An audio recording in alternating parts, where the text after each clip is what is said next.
gang violence and other kind of violence. Get away! I could be at work, at school, in my car, I can still get shot by the police, but I can get shot anywhere. So it is what it is.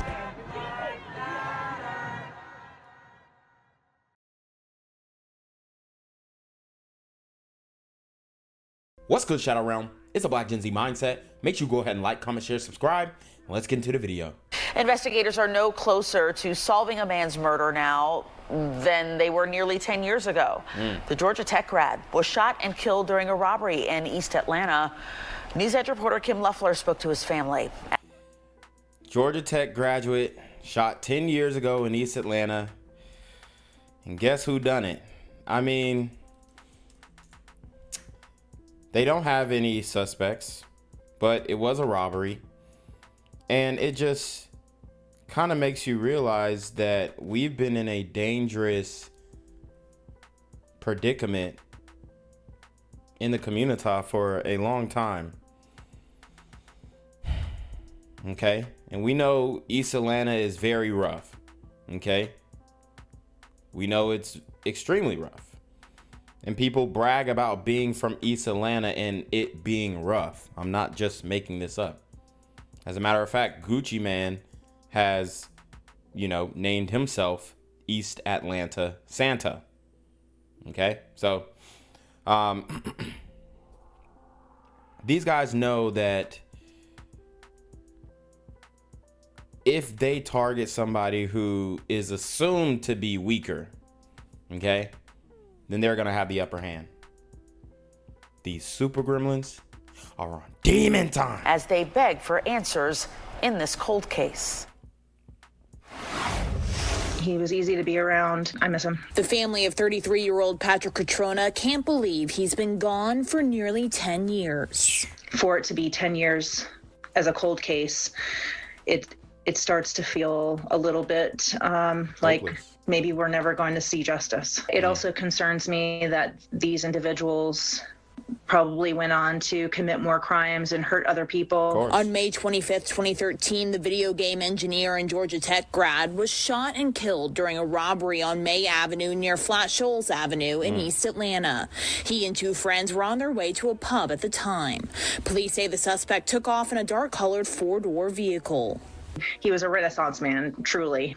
After he died, my dad found all kinds of things he had been writing. He was writing a play. We had no idea. With no new leads, Cotrona's family remains hopeful someone will come forward with information to crack this cold case. We know that it's a strong possibility that a friend, a girlfriend, a mom, somebody knew that something had happened, and maybe at the time So they're assuming that somebody knew something about what happened to this guy on the suspect side. And that is probably true, but as you guys know, and as they should know, after these 10 years of nothingness really, the street code is in full effect.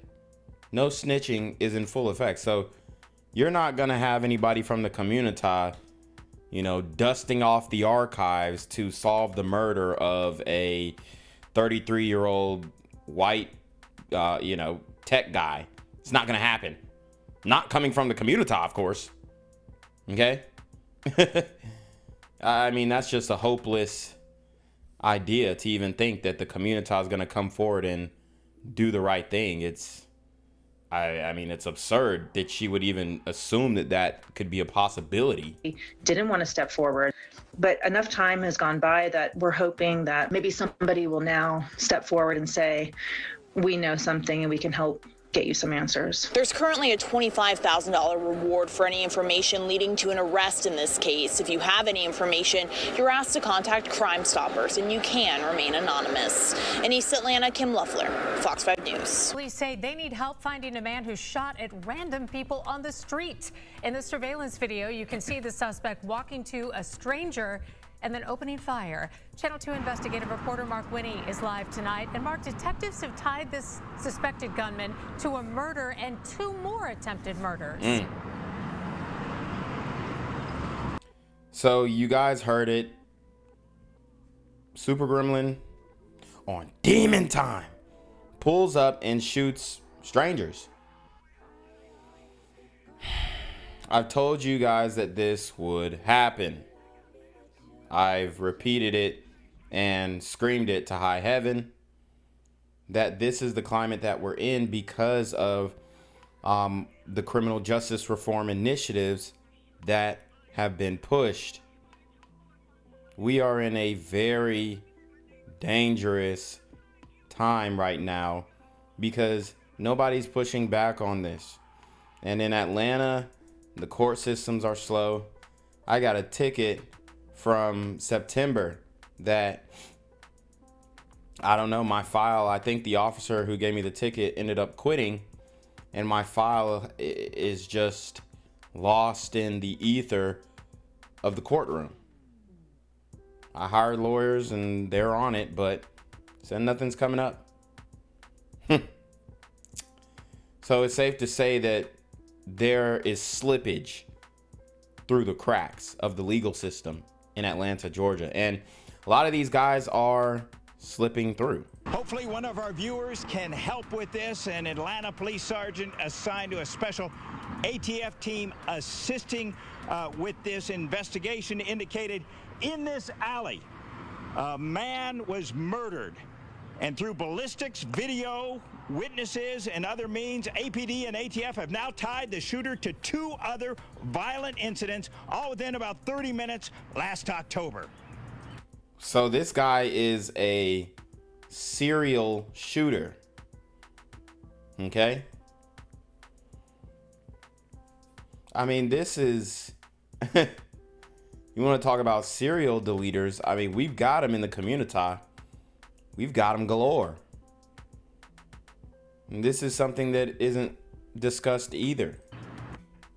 This is the suspect that we're trying to identify. Take a look at the man in a gray hoodie who took a life, says Atlanta Police Sergeant Carlos Maldonado, who told us it might have been even worse. But for the grace of God, we might be talking 3 murders. Exactly. Perhaps the most dramatic video Maldonado provided us shows the man in the gray hoodie pulling a gun that, in this instance, Maldonado says miraculously misfired. But the sergeant says the gun worked in incidents minutes before that one and minutes after. An October 27, 2022 shooting spree culminating in murder. You appear to be stranger on stranger. Maldonado says investigators believe the white Mercedes with a black roof belongs to the shooter, that the first incident was road rage near North Highland and Lanier in the Virginia Highlands area of Atlanta. The victim's truck is captured on camera being followed by the suspect. In the white Mercedes? Yes, it's going to be in this vehicle right here. Wow. And we actually get a good close-up. The sergeant says the gunman hit the truck several times, including one where the bullet Went right through the passenger cabin of his vehicle, easily could have hit him in the back of the head. Roughly within 30 minutes of the road rage incident, the suspect shows up at the gas station at Boulevard of North Avenue. He's wearing a gray hooded sweatshirt and black pants. He approaches a seemingly random stranger who said that he's never seen this person before. Comes up to him, the stranger says hi, and the next thing you know, the suspect brandishes a firearm, points at his head, and pulls the trigger.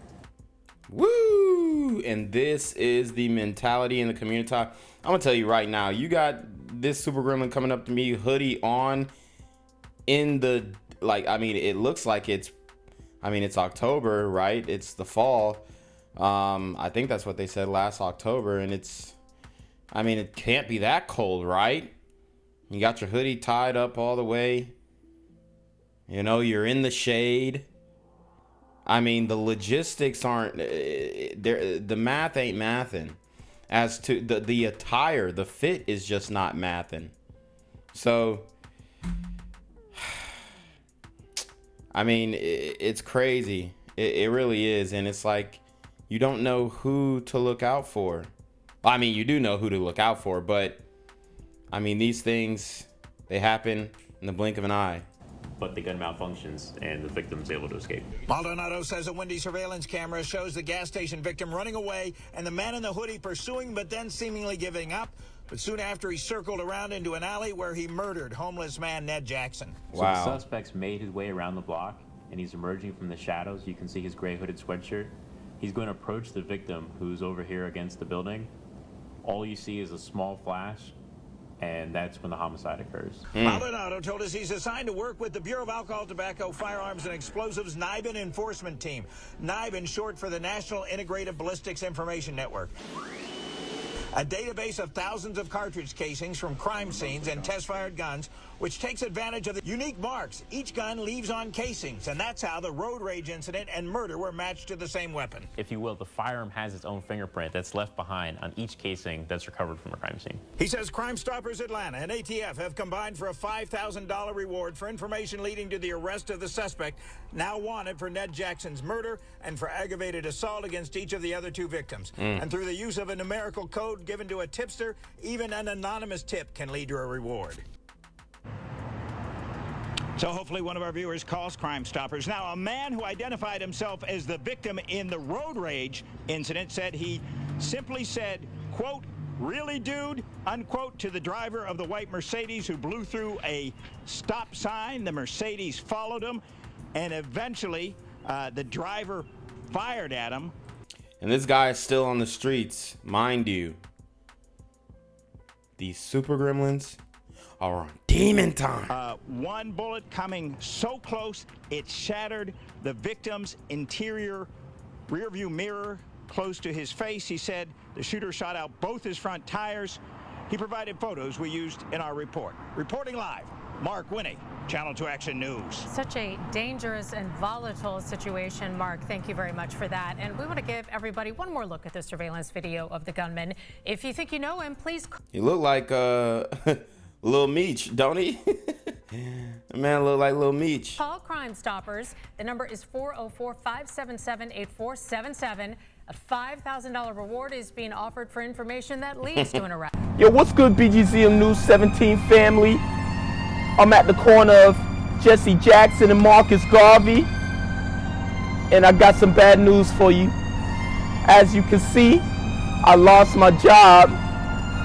I'm out here living in cardboard boxes outside of boarded up vacant homes. YouTube said I'm done getting money out here in these streets. They even took my funky ass suit. So anything right now would help. So go ahead and hit that Cash App, hit that PayPal, hit that GoFundMe. Hell, cop the merch. Or if you want to make the long-term commitment to the Jinquavius Jackson Fund, join the Patreon so that I can continue to put out top-notch content each and every day. Also, check out the Rumble, where there is absolutely no censorship. Link in the description box below. Hey, yo, ain't that nigga Jinquavius? Yo, I recognize. No, that's not me no more. Hey, yo, run your Y'all tell me what they say. Do the opposite of Antonio Brown and take What all your more shit do off. you want from me? Gunned down Korri Jackson when gunned down Korri Jackson in his own car. Chico. It happened on Main Street in Northwest Atlanta last month. His family says he was taking a nap between two jobs when someone shot and killed him. Fox 5's Christopher King spoke with the victim's family as police search for the killer. This is Korri Jackson. His family says he was taking a nap inside his car outside these townhomes. They say someone tried to break into his car. The crook saw him, then shot and killed him. Wow, so these carjackers out here, they're really, really dumb. Try to break into a guy's car. They see him in the car, and instead of just running away, they shoot him dead.